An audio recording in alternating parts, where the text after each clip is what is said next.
Hi friends, இன்றைக்கி ஒரு recipe பார்த்துடலாமா? ஒரு அரை முடி போல் தேங்காய் திருவி வச்சுருக்கேன். ஒரு மிக்ஸி ஜாரில் 4 போல் வரமிளகாய் போட்டு தேவையான அளவு உப்பு போட்டு அந்த மிளகாய் அரைகிறது கொஞ்சம் தேங்காயும் போட்டு கொரகொரப்பாக அரைச்சி எடுத்துக்கிறேன். அதுக்கப்புறம் பாக்கி இருக்க தேங்காவையும் போட்டு கொரகொரப்பாக அரைச்சிட்டு லைட்டாக தண்ணி தெளிச்சிட்டு இது கூட ஒரு 10 போல் சின்ன வெங்காயம் உரித்து வச்சுருந்தேன், அதையும் போட்டு அரைச்சி எடுத்துக்கிறேன்.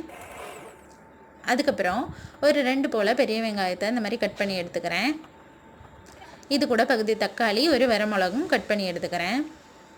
இப்போ அடுப்பத்தை வச்சு ஒரு பாத்திரம் வச்சு எண்ணெய் ஊற்றிக்கிறேன். எண்ணெய் நல்லா சூடானோன்னே கடுகு போட்டுக்கிறேன். கடுகு பொரிஞ்சதுக்கப்புறமா வெங்காயம், வரமிளகு, கருவேப்பிலை, இந்த வதங்களுக்கு தேவையான லைட்டாக கொஞ்சம் உப்பு, தக்காளியும் போட்டு நல்லா வதக்கி எடுத்ததுக்கப்புறமா ஒரு கோல்டன் ப்ரௌன் கலருக்கு வந்ததுக்கப்புறமா நான் மிக்சியில் அரைச்சி வச்சுருக்க தேங்காயும் போட்டு நல்லா கிண்டி எடுத்தோன்னா சூப்பரான ஒரு கேரளா ஸ்டைல் வறுத்த சம்மந்தி ரெடி. இது அப்பம், தோசை இதுக்கெல்லாம் சூப்பராக இருக்கும். உங்களுக்கு இந்த ரெசிபி பிடிச்சிருந்தா ட்ரை பண்ணி பாருங்கள். தேங்க்ஸ் ஃபார் வாட்சிங்.